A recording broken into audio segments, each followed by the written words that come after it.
YCP నాయకులు Devireddy Aditya Kadapa MLA మాధవిరెడ్డిపై అనుచిత వ్యాఖ్యలు చేయడం సరికాదని వేర్ హౌస్ డైరెక్టర్ శ్రీధర్ మండిపడ్డారు. దేవిరెడ్డి ఆదిత్య ఎలాంటి వ్యక్తి అని కడప ప్రజలందరికీ తెలుసన్నారు. అధిక వడ్డీలకు డబ్బిస్తూ ప్రజల రక్తాలు పీల్చేవాడని విమర్శించారు.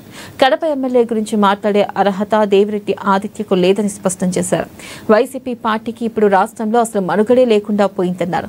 మైలేజ్ కోసం ఇలా మాట్లాడితే ఊరుకోమని హెచ్చరించారు. అరే మా ఎమ్మెల్యే గారి గురించి మాట్లాడాలంటే ఒక నిజాయితీ పరుడై ఉండాలా.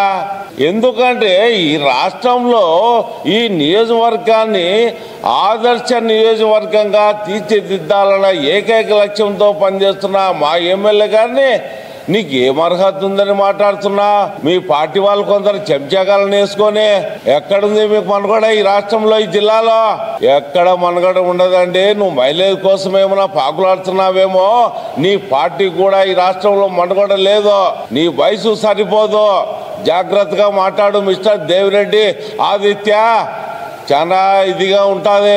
నీ యొక్క బాధితులు మొత్తం అందరిని రామని చెప్పినాం. నువ్వు ఎవరినైతే ఇబ్బంది పెట్టావో